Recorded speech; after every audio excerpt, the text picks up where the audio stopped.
कहते हैं दुनिया में कई जगह ऐसी होती हैं जहां जाने के बाद इंसान कभी वापस नहीं आता और वो खुद एक कहानी बन जाता है।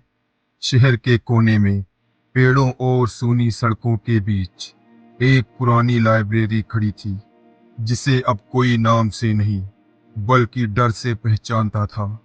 लोग उसे मौत की लाइब्रेरी कहते थे क्योंकि सालों पहले वहां एक लड़की की रहस्यमय तरीके से मौत हो गई थी और उसके बाद जो भी उस लाइब्रेरी में रात के समय जाता है वो कभी वापस नहीं आता। धीरे धीरे वो जगह बंद हो गई, दरवाजों पर ताले लग गए। लेकिन कहते हैं कुछ दरवाजे बंद होने के बाद भी कभी सच में बंद नहीं होते। एक रात आदित्य, जो एक यूट्यूबर था और डरावनी जगहों को एक्सप्लोर करने के लिए जाना जाता था, एक रात वो उस लाइब्रेरी के सामने खड़ा था। उसके लिए ये सिर्फ एक वीडियो था, लेकिन उसे नहीं पता था कि ये वीडियो उसकी आखिरी रिकॉर्डिंग बनने वाला है। आसमान में बादल छाए हुए थे, ठंडी हवा चल रही थी और चारों तरफ अजीब सी खामोशी फैली हुई थी। जैसे ही उसने लाइब्रेरी का पुराना दरवाजा धक्का देकर खोला, एक तेज ठंडी हवा उसके चेहरे से टकराई, जैसे किसी ने अंदर आने से मना किया हो। लेकिन वो अंदर चला गया। अंदर कदम रखते ही फर्श पर लकड़ियां चरमराने लगी। हर आवाज उस सन्नाटे में और भी डरावनी लग रही थी। दीवारों पर लगी पुरानी तस्वीरें, ऐसा लग रहा था जैसे वो उसे देख रही हो। और तभी उसके पीछे का दरवाजा धीरे धीरे अपने आप बंद हो गया। अब वो अंदर था और बाहर जाने का रास्ता खुद ब खुद खत्म हो चुका था। आदित्य ने अपने कैमरे की लाइट ऑन की और धीरे धीरे आगे बढ़ने लगा। तभी उसकी नजर एक टेबल पर रखी धूल से ढकी एक अजीब सी किताब पर पड़ी। वो किताब बाकी सभी किताबों से अलग थी, जैसे वो उसका इंतजार कर रही हो। उस किताब पर मोटे अक्षरों में लिखा था, इसे मत खोलना। कुछ सेकंड के लिए आदित्य रुक गया, जैसे उसके अंदर कुछ उसे रोक रहा हो। लेकिन फिर उसकी जिज्ञासा उसके डर पर भारी पड़ गई और उसने वो किताब खोल दी। जैसे ही किताब खुली, लाइब्रेरी की सारी लाइट्स एक साथ बुझ गई। चारों तरफ अंधेरा फैल गया, इतना गहरा अंधेरा कि उसे अपनी सांसों की आवाज तक सुनाई देने लगी। उसे महसूस हुआ कि वो अकेला नहीं है। कहीं दूर से धीरे धीरे कदमों की आवाज आने लगी। हर कदम उसके दिल की धड़कनों को तेज कर रहे थे।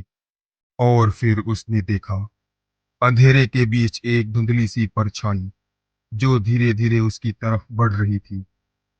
जैसे जैसे वो करीब आई, उसका चेहरा साफ होने लगा। वो एक लड़की थी जिसकी आंखें पूरी तरह काली थी और चेहरा खून से सना हुआ था। उसने बिना पलक झपकाए सीधे आदित्य के आंखों में देखा और बहुत धीमी आवाज में कहा, तुमने मेरी कहानी पढ़ ली, अब तुम भी इसका हिस्सा बनोगे। आदित्य के हाथ कांपने लगे। उसने किताब की तरफ देखा और जो उसने देखा उसने उसकी रूह तक हिला दिया।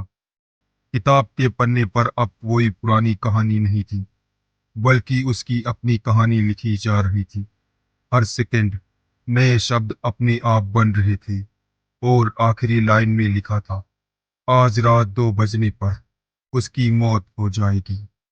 उसने तुरंत घड़ी देखी। 2 बजने में सिर्फ कुछ ही मिनट बाकी थे। डर के मारे वो भागने लगा, लेकिन दरवाजा बंद था। हर खिड़की जैसे किसी अदृश्य ताकत ने सील कर दी हो। और वो परछाई अब हर जगह थी, कभी सामने, कभी पीछे, कभी बिल्कुल उसके पास। घड़ी की सुइयां धीरे धीरे आगे बढ़ रही थी। उसका दिल इतनी तेजी से धड़क रहा था कि उसे लगा कि वो अब वहीं मर जाएगा। आखिरी उम्मीद में उसने किताब उठाई और उसे फाड़ने की कोशिश की। जैसे ही उसने पन्ना फाड़ा, पूरी लाइब्रेरी में एक भयानक चीख गूंज उठी। वो लड़की अब गुस्से में थी।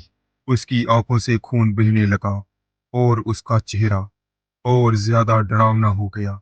घड़ी ने 2 बजाए और उसी पल एक ऐसी चीख गूंजी जिसने पूरी रात को हिला दिया। फिर सब कुछ शांत हो गया। अगली सुबह कुछ लोग उस लाइब्रेरी में पहुंचे। अंदर सब कुछ वैसा ही था, लेकिन आदित्य कहीं नहीं था। उन्हें सिर्फ एक चीज मिली, उसका कैमरा और वही पुरानी किताब। लेकिन इस बार किताब के पहले पन्ने पर लिखा था, आदित्य आखिरी है। और उसके नीचे धीरे धीरे एक नई लाइन बन रही थी, इसे मत खोलना। तो अगर कभी कोई तुम्हें ऐसी किताब मिले जिस पर लिखा हो मत खोलना, तो उसे कभी खोलने की गलती मत करना। क्योंकि कुछ कहानियां सिर्फ पढ़ने के लिए नहीं होती, वो तुम्हें अपनी कहानी बना लेती है।